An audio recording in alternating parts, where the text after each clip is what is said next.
Well, thanks to everybody for joining us for the 2024 Westport Astronomical Society free online science lecture series.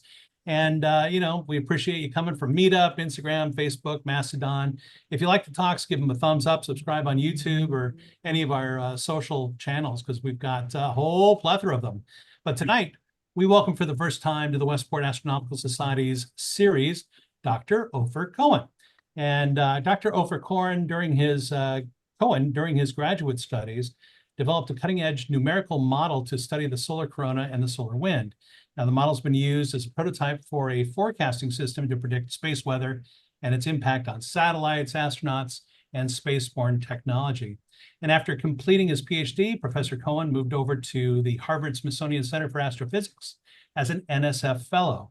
And he's established himself as an interdisciplinary researcher who works on many topics falling within the range of planetary science, heliophysics, solar physics, and astrophysics.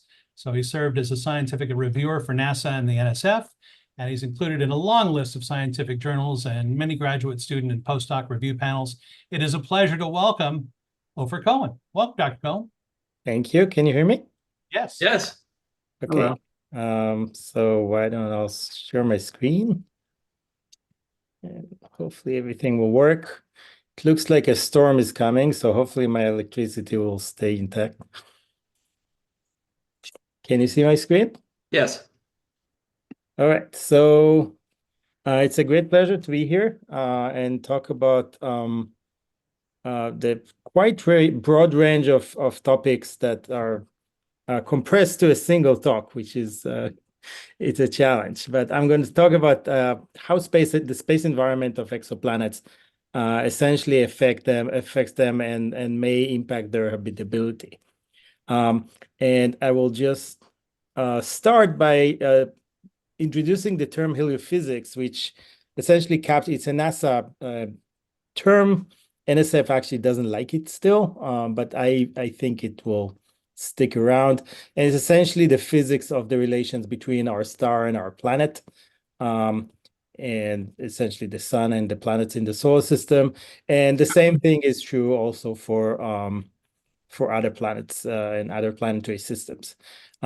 So I'm going to briefly overview the fundamental physics of heliophysics, and the essence it's a what we call plasma physics. So I'm going to give some introduction to that and the role of that in the Sun-Earth system. Then I'm going to talk about exoplanet habitability and life on other planets is the motivation for the search for exoplanets. And then I will finish by introducing the impact of space weather, or the potential impact of space weather on habitability of exoplanets. So what is plasma? And we don't mean the medical plasma, but the physics plasma. It's essentially a collection of charged particles, and in the overall charge is zero. So the net charge of this collection of particles, even though the individual particles could be charged or are charged, the overall charge is zero. And that's why we call it quasi-neutral, because it's the individual particles are not neutral, but overall the plasma is. And because of that, it responds to external electric and magnetic fields, and you create feedback between the particles and the fields, and this is essentially the plasma. Plasma is diamagnetic, so it responds to oppose the external magnetic field we apply on it. This is just, I won't talk about that too much. Plasma requires high level of ionization. So if the individual particles are not charged, then it's not a plasma, it's just a neutral gas. It doesn't care about the electromagnetic fields. So we require a relatively high level of ionization. And this typically means that we need relatively high temperature, because the high temperature strips an electron from the neutral atoms and make them charged. And in general, most of the inner and outer space is in the state of plasma. About 99% of what we call the baryonic matter is the matter that we can actually see, that excluding, of course, dark matter and dark energy, which are different animals. There are a number of applications for plasma physics, starting from solar physics here on the left. The geodynamo involves plasma physics and the reversals of the magnetic field of the Earth. Essentially, any hot gas we observe in X-ray in the universe, what we see is actually plasma.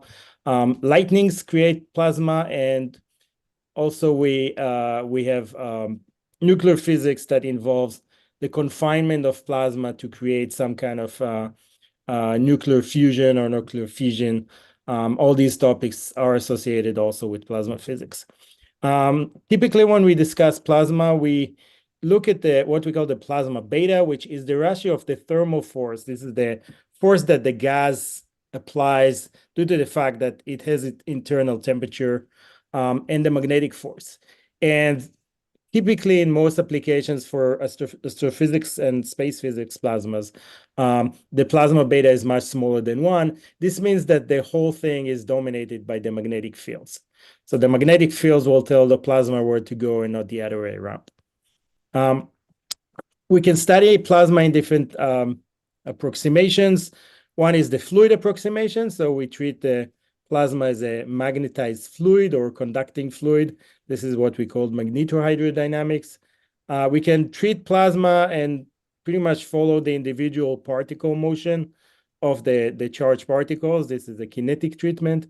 And we have sometimes hybrid methods that combine the two, where we essentially look at the heavy ions. These are the heavier positive atoms, that we treat them as individual particles, and they swim in a sea of electrons, the negatively charged, much smaller particles. So these are hybrid methods.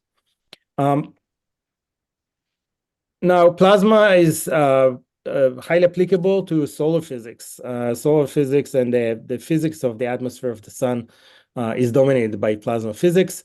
One thing that we always like to mention in the context of solar physics is the solar cycle. This is one of the oldest measured signals that were done by scientists, going all the way back to the 1700s, where people started to measure the number of sunspots on the disk of the sun. So you could project the sun's image on a wall instead of just looking at it with a telescope. You don't want to do that. You can actually see the sunspots on the solar disk. And they started to measure the number of sunspots, and quickly they realized that the number of sunspots is cyclic. Once every roughly 11 years, there is a cycle that the number of sunspots go up and down and up and down. And this is what we call periods of solar minimum and solar maximum, where the sun's disk is clear from sunspot, like you can see here, for example. This is a solar minimum period where no sunspots appear on the disk. And as we approach solar maximum, right in the middle here, this is a visible image. This is an EUV image, extreme ultraviolet image. You can see the same thing, or the same trends appear in both of them, where during solar maximum, the solar disk is covered with sunspots, which appear brighter in these images. And during solar minimum, the solar disk is pretty much darker. The sun is not in hydrostatic equilibrium, meaning that the gas is not sticking around to it. But in a matter of fact, space acts like a vacuum cleaner that wants to suck up the material from the sun. The sun is very heavy, so it tries to prevent material from leaving it into space. So we have a solar gravity fighting with the pressure gradient force, which is the vacuum cleaner. But eventually, what happens is that the pressure gradient wins at some point, and there is a continuous outflow from the sun, which fills the interplanetary space, and this is called the solar wind. Now, the solar wind stretches with it the magnetic field of the sun, so the solar magnetic field is not look like a dipole, magnetic dipole, but in matter of fact, you have this magnetic field being stretched by the solar wind outwards into space, and this topology can be seen during solar eclipses. Hopefully, some of you had the chance to see it in, I went to Vermont, in Burlington, Vermont, and I was able to see the full solar eclipse, which was pretty cool. Now, the solar wind can be imaged. This is an imaging of the solar wind by the Parker Solar Probe. This is a NASA mission that has a spacecraft that approaching closer and closer to the sun, where the closest approach will be about 9 solar radii from the sun, so ridiculously close to the sun. And it is able to get that close and take measurements of the plasma around the sun.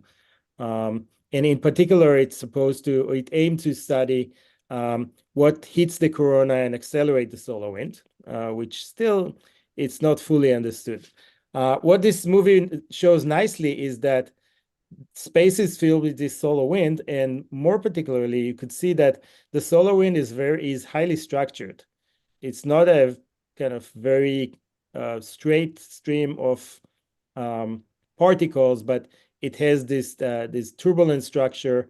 And if we just place a spacecraft to measure it somewhere here, for example, the measurements will be highly turbulent. So we won't measure something that is continuous, but it will be it would have very strong variations. And the closer we get to the sun, this turbulence increases and increases. Now, the solar wind fills the interplanetary space. And what this picture shows along the solar cycle, starting from solar minimum on the left, solar maximum in the middle, and back to solar minimum after 11 years, is that the structure of the solar wind matches the overall structure of the sun's magnetic field or large-scale field during that time. So during solar minimum, the solar magnetic field is roughly dipolar. These are actual eclipse images. And you can see that the solar wind has this similar structure. This is the polar plot of the solar wind. We have this faster solar wind closer to the poles and slower solar wind closer to the equator. And it has this kind of bimodal dipolar shape. While during solar maximum, the solar wind is much more sporadic and less structured. Then we approach solar minimum, and the solar wind becomes more structured again. So this is just to show that the structure of the solar magnetic field matches or dictates the structure of the whole interplanetary space and the solar wind which fills it. And this is just what I just said. Now, the solar wind fills the interplanetary medium, and it interacts with the planets that reside within that space. And because the solar wind is a plasma, it actually it is magnetized. So it carries with it a magnetic field that then interacts with the planets. Now, in the case of the Earth, for example, the Earth has a magnetic field of its own. So the solar wind interacts with this magnetized case of planet, and this interaction essentially drapes the magnetic field lines of the Earth and creates a magnetotail in the back, and the solar wind particles are kind of deflected around this magnetic bubble that protects the Earth from these particles and the Earth's atmosphere. In the case of Mars, Mars does not have a magnetic field except for a fossil field in the southern part. So the solar wind directly interacts with the Martian atmosphere. It is similar in the case of Venus, but the atmosphere of Venus is much more extended, so the interaction occurs further from the planet. Jupiter has a gigantic magnetosphere and gigantic magnetic field. It's so large that the interaction, the solar wind barely affects the whole dynamics of the Jovian magnetosphere. The Jovian magnetosphere is dominated by the fast rotation of Jupiter, which is about 10 hours. So it kind of doesn't care really about the magnetic field of the solar wind and the interaction with the solar wind. And finally, as the solar wind approached the edge of the solar system, it is slowed down by the interstellar medium, and that leads to a bow shock or the development of a bow shock, which is called the termination shock. And this whole region is very complicated. Luckily, we actually have 2 spacecraft that reside in that region and take measurements. And what they show is essentially that this region is extremely complicated. So it's an interaction region of two streams of different plasmas. And that's by definition very complicated. Now, the sun once in a while sheds into space what we call coronal mass ejections. We like to say that the sun sneezes and ejects material into space. Essentially, this material is a bubble, magnetized bubble that is moving out into space. The typical amount of mass is about 1,000 billion kilograms. The energy carried by a coronal mass ejection is about 10 to the 15 ergs. It's comparable with a very large earthquake. And the average speed of the CMEs is 500 kilometers per second. If you do the math, it will take about 3 to 4 days for a CME to arrive to the Earth with this speed. But sometimes we have CMEs that are much faster and they'll arrive to the Earth much, much faster. And when these CMEs arrive to the Earth, they may interact with the magnetic field of the Earth and generate a geomagnetic storm. And this is what we call the space weather event. We had a few months ago a very large one that we could see the aurora in our region, which was really cool. We don't have to travel to Iceland for that, for example. And the geomagnetic storm and a space weather event can lead to a number of effects that impact our technology. First,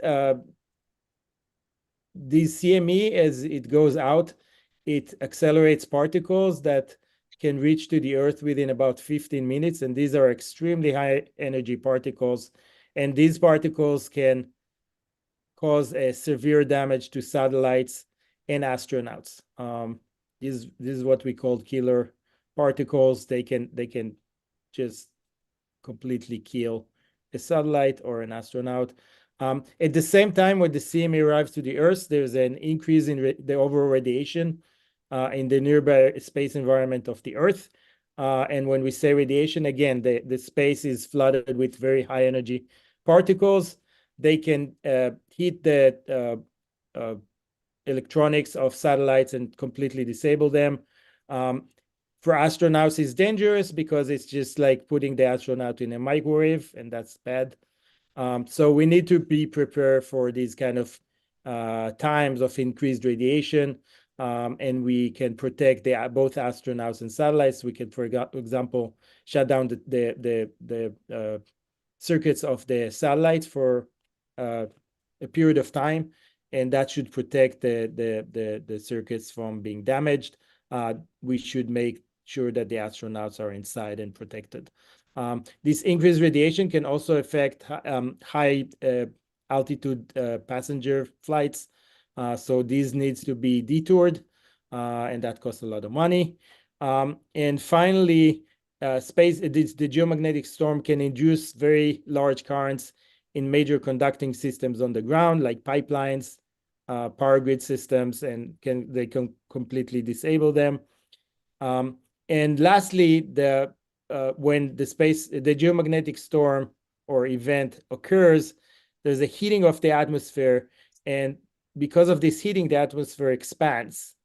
And as a result, the communication with satellites is being screwed up, and in particularly GPS communication can be screwed up during that time, and the GPS may not work completely. So these are all just the combination of space weather impact. Overall, there's an estimate that the annual damage from space weather events is about $500 million.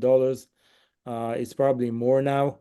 And in case you missed that, there was an event in September 6, 2023, where about 40 satellites, Starlink satellites,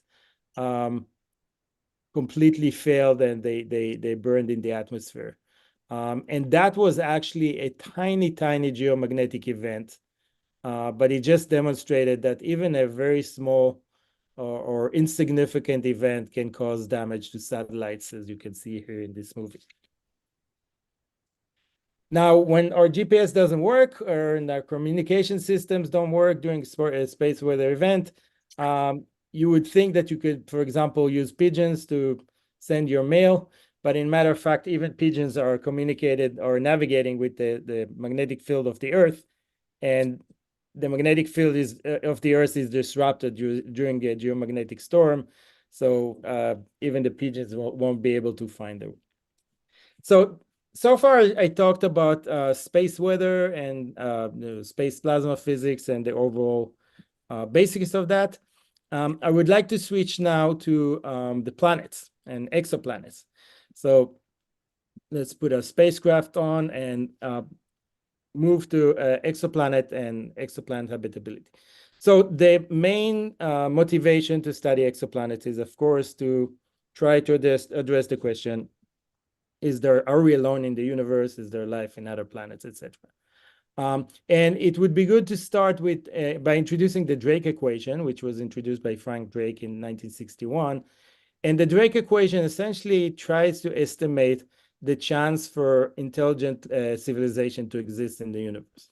And it composed of a number of elements in it, like the number of galaxies and the number of stars in each galaxy, and the number of planets, and what is the chance for life to start, and what is the chance to have an intelligent life, etc. But if you plug in numbers, especially more recently when we discovered many exoplanets, and we now know that pretty much every star in the universe has at least one planet, the Drake equation results in a very high probability to find an intelligent life. And right after Drake introduced his equation, Enrico Fermi introduced what we call the Fermi paradox, which states essentially, if the probability is so high to find an intelligent civilization, where is everyone? Why don't we see them? And there are a number of ways to address the paradox or this question. And the proposed explanations include intelligent life are actually rare. So maybe life is not rare, but intelligent life is much more rare than that. Intelligent civilizations need to pass a self-destruction phase. So they develop a technology that they can self-destruct themselves. They need to pass that stage to survive that destruction. Advanced civilization may be short-lived, and therefore, in the infinite time of the universe, maybe there are only few of them, and they short-lived. Vast communication can still be very hard to detect due to the large size of the universe. So the universe is so vast in size that even if we can communicate, it will take forever for the communication signal to arrive. Advanced civilizations may have no interest in communicate with us or notifying us that they're there. Our current technology is advanced enough to detect or is not advanced enough to detect the highly advanced civilizations. For example, until we find the way to produce warp drive, maybe they won't pay attention to us. And there's a very common set of evidence that suggests that aliens actually came with interaction with humans in the past, and different cultures have these stories about people who came from the sky, etc. By the way, it can be alien civilizations, or it can be local civilization that used to live here. We don't know, but there's also the suggestion of the ancient astronaut that suggests that thing.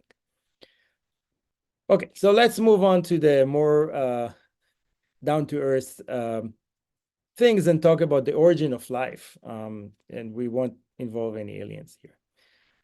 So what is the definition of life? The definition of life is that it's an organized molecular structure that can reproduce itself and evolve and survival dictate.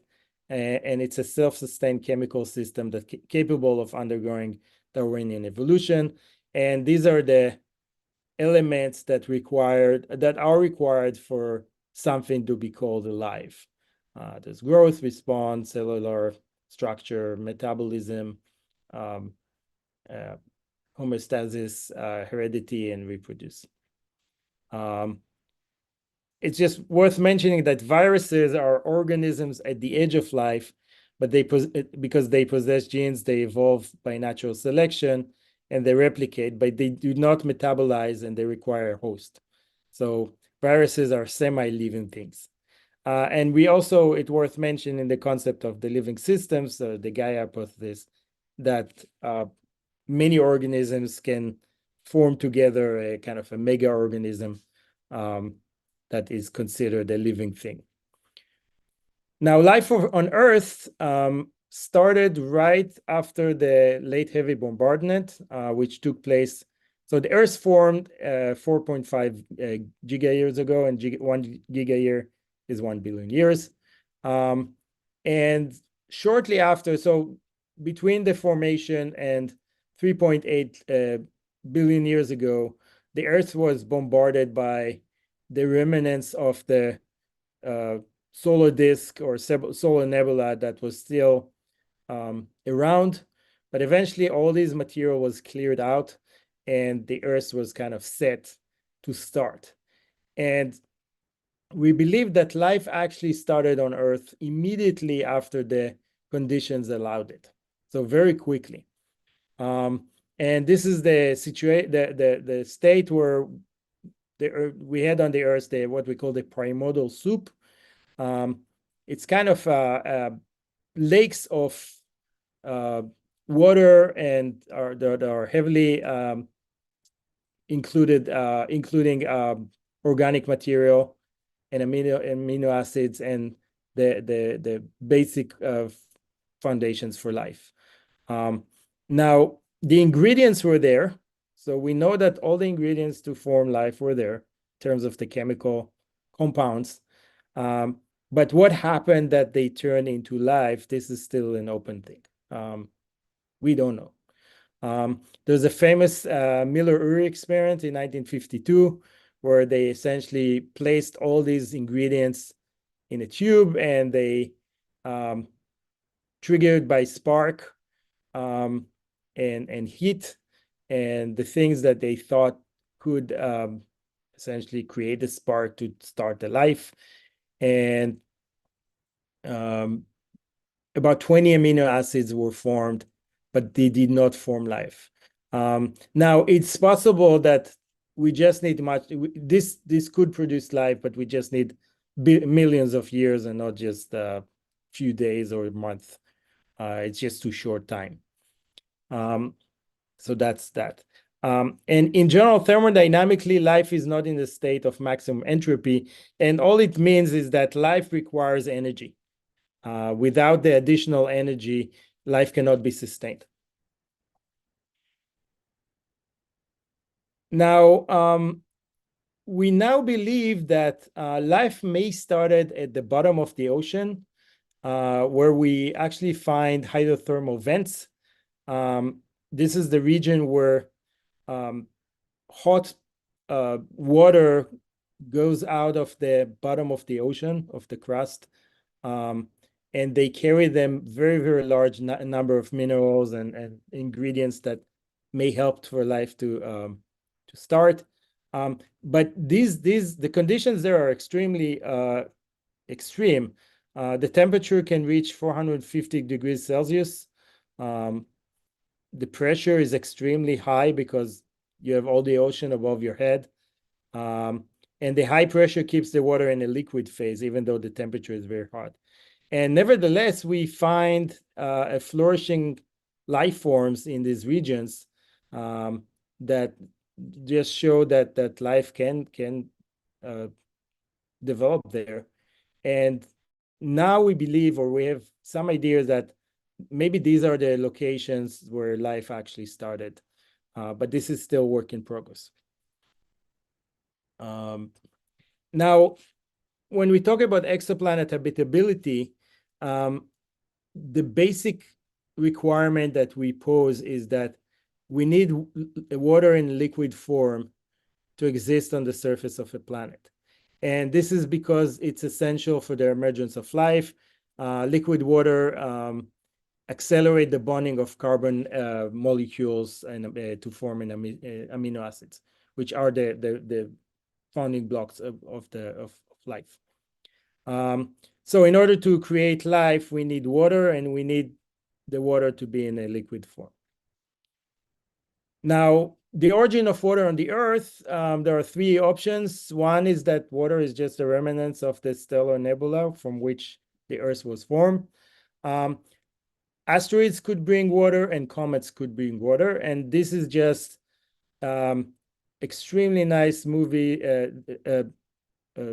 animations or images of the OSIRIS-REx mission, which actually went to an asteroid, took sample and brought it back to home.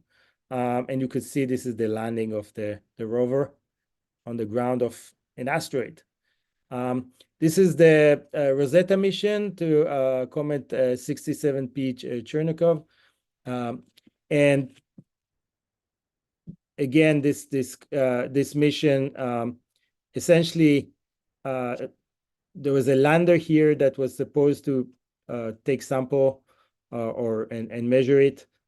These two images are from the surface of the comet. So we actually have an image of the surface of a comet, which is pretty amazing. So we send these missions to try to get an idea where the water on the Earth came from, and it's still work in progress. We don't. It has been believed for a long time that comets were the major things that brought the water to the Earth. Now it's suddenly not so clear anymore. So it's still an open question.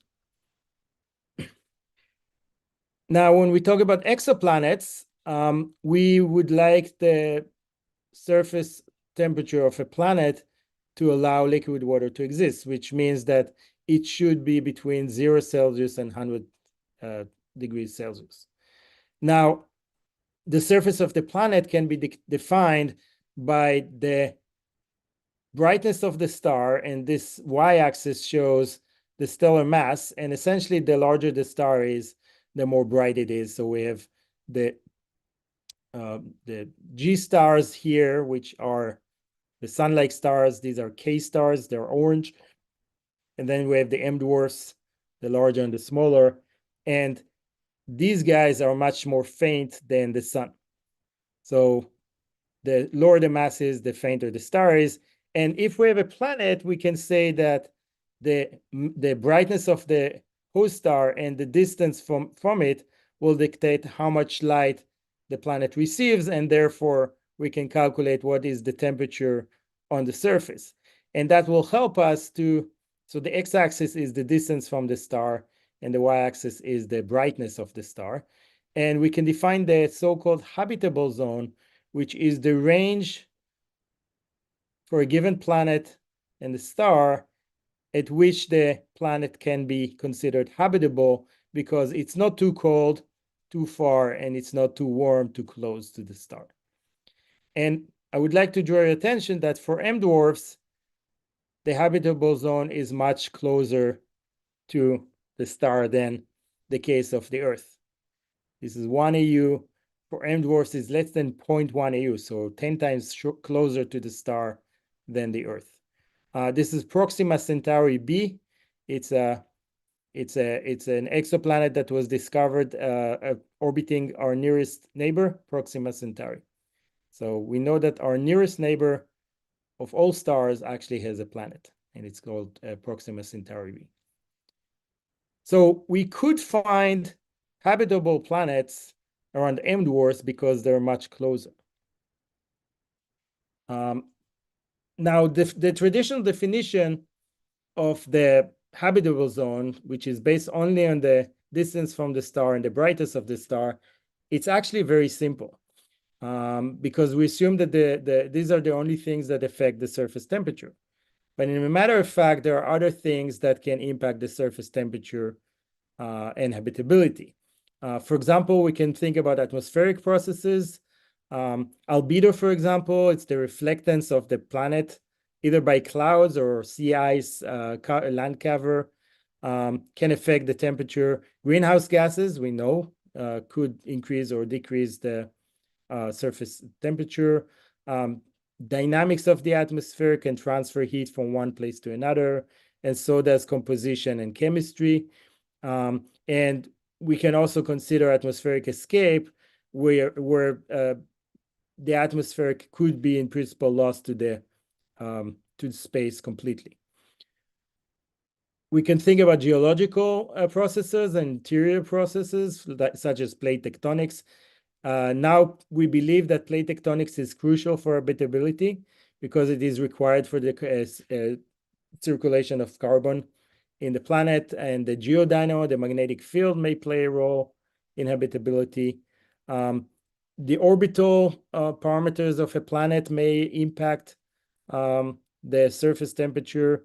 And finally, the stellar and space environment, which includes stellar activity such as flares and CMEs, and the photon radiation, which is UV and X-ray ionizing radiation, and the particle radiation, which is the stellar wind. You can also have star-planet interactions in the case where the planets are extremely close to the star, and the stellar wind-planet interaction. And this plot just shows you that, in a matter of fact, habitability is defined by a much larger set of processes and not just the distance from the star and its brightness. So in the recent years, we have the shift from asking, does the planet reside in the habitable zone, to just ask, is that particular planet habitable? And we can apply all these processes to investigate that. And we assume that we're looking for life as we know it. And we assume that life cannot exist under certain conditions. But just as a side note, we find many life forms on Earth in places that we would never expect them to be able to exist, ranging from very extremely cold to extremely hot and dry places, places with high nuclear radiation, for example. We find some living forms that like to live there, extreme salinity environments, etc. So we find life forms in very extreme conditions on the Earth.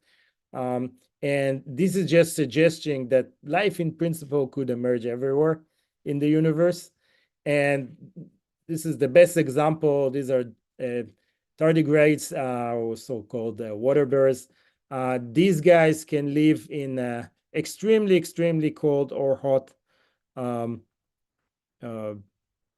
temperatures, extremely high pressure, extremely low pressure. And in principle, they could survive in space. So again, just example of extremophiles that can live under extreme conditions. So what about space weather and exoplanets? So now we want to bring the two together. And this is the demographics of exoplanets that were found before and after the Kepler mission. Essentially, it shows the planetary mass, which is just the size of the planet on the y-axis, as a function of the orbital period of the planet, which is just the distance from the star.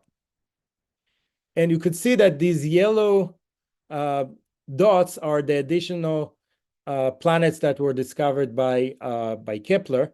The Earth will be at around 300 days orbit and around here, one Earth radii.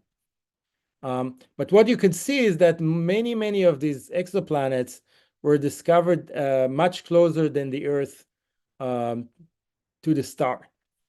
And this means that we could, in principle, find habitable exoplanets or detect habitable exoplanets that are the size of the Earth in the habitable zone. And we can announce victory because we found an Earth-like planet in the habitable zone. And of course, the search for habitable exoplanets is focused on M-dwarf stars because that's the case where the habitable zone is much closer to the star, and therefore it's easier to detect because you could see that the Kepler mission is biased towards much closer planets to the star. So why focusing on M-dwarf planets? They're the most common in the universe. About 70% of stars in the universe are M-dwarfs. And the habitable zone is close to the star, so it's more likely to detect smaller planets that are Earth-size in the habitable zone. The problem is that when the planets are so close to the star, the space environment becomes really harsh. And we can ask the question, can close-in terrestrial planets sustain an atmosphere at all? And if in the case of the Earth, we have the sun and the Earth and the magnetic field of the Earth, and the Earth is located at 1 AU, in the case of M-dwarf planets, the planet is much closer to the star, and essentially they reside inside the stellar corona sometimes. So the conditions around them are much more extreme. This table just summarizes the comparison of the different parameters. For example, the density of the gas around the planet at 1 AU is between 1 to 10 cubic centimeters. And you can see it's about 2 to 3 orders of magnitude higher at close orbits. The dynamic pressure, which is the stripping force that will be applied on the atmosphere, is about 1 at 1 AU, and again, 2 to 4 orders of magnitude larger for close-in planets. The magnetic field is also a few orders of magnitude larger, and the temperature is about 1 order of magnitude larger. So all the parameters of the space environment are much more extreme around planets that are closer to the star. This plot just shows the same. It shows the dynamic pressure normalized to that of the Earth, and you could see that in some cases it is about 3,000, 4,000 larger than that of the Earth. So 3 orders of magnitude stronger. This movie just shows a close-in exoplanet as it orbits around the star, and I would just like to, and it shows the density and some magnetic field lines of the magnetosphere of the planet. What I like you to take from this movie is that you have this incidence of kind of hitting the planet by an extreme wave that is hitting it. And this wave just comes from the fact that the planet is orbiting the star. There's no transitional event in any way from the star itself. It's just the planet is moving around, and once in a while it hits these more dense regions, and you could see that it's completely disrupting the environment around the planet. This is a coronal mass ejection on an exoplanet that is really close. What I'd like you to take from it is that the magnetosphere, which is this cyan bubble, is almost completely stripped by the CME, which is this white cloud that is hitting it. On the right, I show the projected aurora on this planet. You could see it's all over the place, not just at higher latitudes like we have on the Earth, seen here on the right. There are a number of publications that investigated the stripping effect and the loss of the atmosphere of close-in planets, and all of them essentially concluded that the atmosphere will be lost quickly for most of these close-in planets, and that means that they're probably bare planets. They don't sustain almost any atmosphere, and if they don't sustain an atmosphere, by definition, they're less likely to be habitable, even though it's not impossible that we can have some kind of underground life or other things. Again, it's not, doesn't mean that it's impossible, but it just means that it's less likely to sustain life on these planets.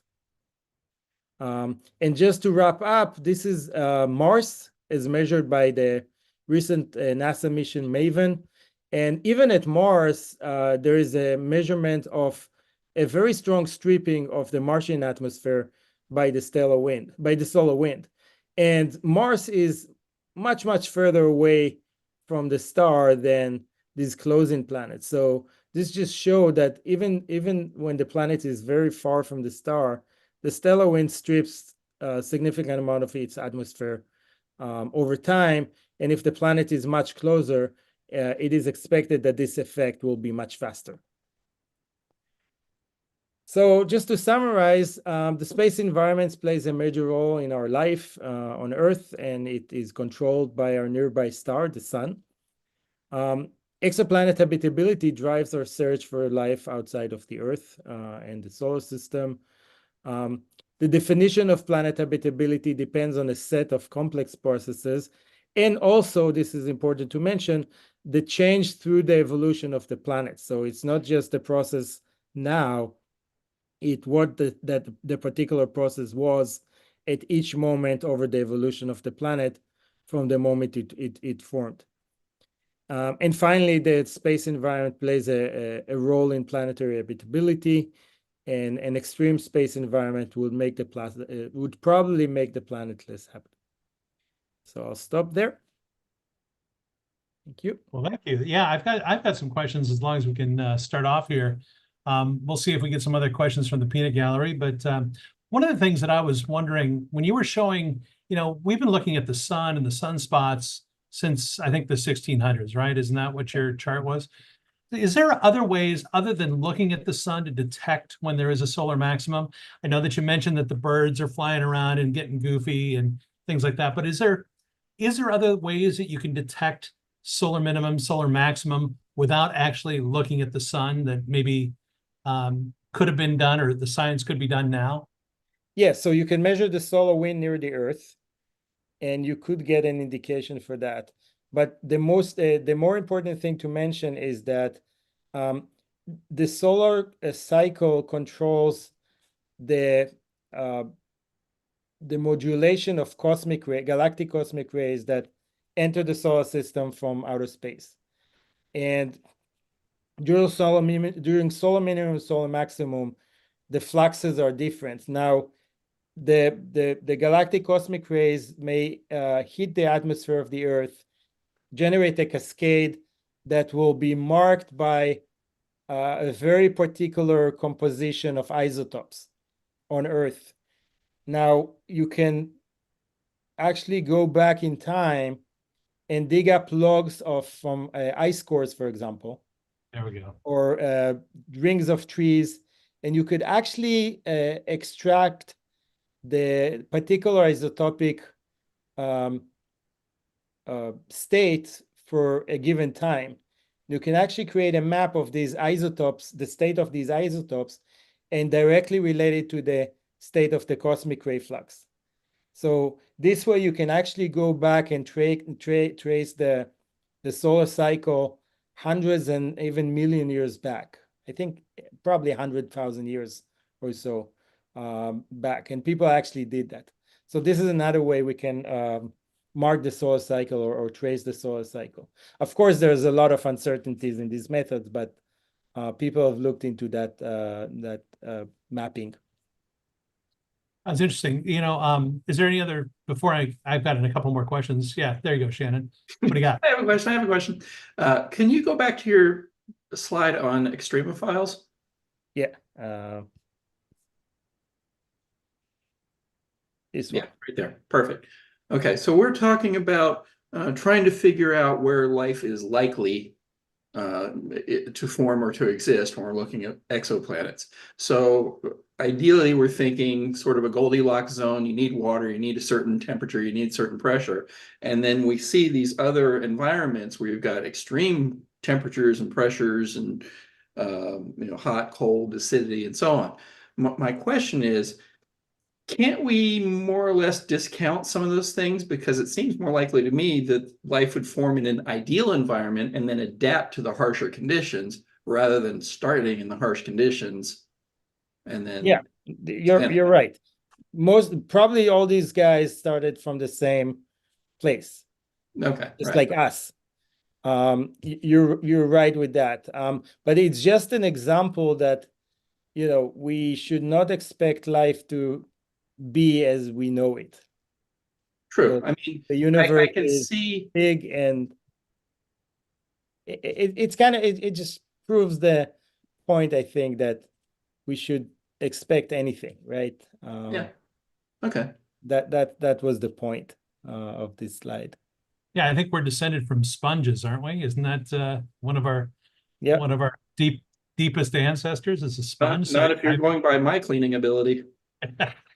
Right. Let's see. Back in May, we had Caleb Scharf was one of our speakers. He's the NASA senior scientist for astrobiology at the Ames Research Center.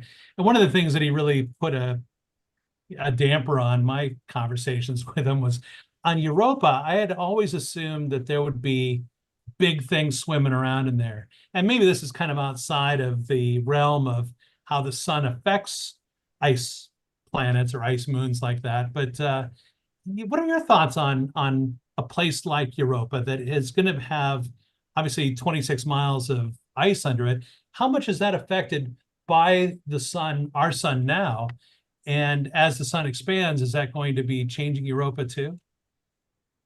It must be. I I think Europa is probably, so not only me. Europa is currently the best bet for finding life outside of the Earth. It's pretty much has all the cards in place. We need to go and we need to figure out how to dig there, and it's probably going to take 100 years until we do that. I always like to pose the question, what would be more meaningful if we find an exoplanet with 100% chance that it sustains life, or we find an amoeba in another, on a place beyond the Earth? I believe personally that the latter is more significant because it's more conclusive. 100% chance, it's still not 100%. But when you go and see the thing outside of the Earth, that would be the ultimate proof that life is not unique for the Earth. On the other hand, I would, I like, it's kind of a joke, but it would be interesting that the more we dig on the requirements for habitability, that it would be funny to eventually get to the conclusion that Earth is indeed the only place in the universe that meets all requirements. It will be a bit. It meets the requirements for us. Yeah, it works pretty good for us. It would be an ironic conclusion, but no, I think the Earth. There's no reason to believe that. I mean, the sun is a very regular star. The Earth is a very regular planet. The chance to find something that, at least in terms of the conditions, is the same is almost 100%. Yeah, we're a fish in the ocean of space, wondering if it's possible to have other fish in the ocean. Yeah. Right. Franco, you had a question? Yeah, so I mean, from what you were saying, it seems to me that you said that research is focused more on possibly on exoplanets around dwarf stars, and but on the other side there is much rougher environment, like more violent environment because of the closeness to the stars. So I just would like to understand why the research is focused on that rather than maybe somewhere else. So it's a point I try to make, but I can expand on that. So M-dwarf planets were the focus for many years because these planets were just easier to detect. You have to have the planets, especially if you're talking about an Earth-sized planet, it has to be extremely close to the star in order to detect it with the transit method, which that's what Kepler and the TESS missions use. So the focus was, by definition, on M-dwarf stars because these planets are closer and you actually have a chance to actually detect them. You cannot detect Earth around a G star like the sun with the current instrumentation with transit planets. You just cannot. So it was more like, this is what we can detect, so let's try to see if they can be habitable.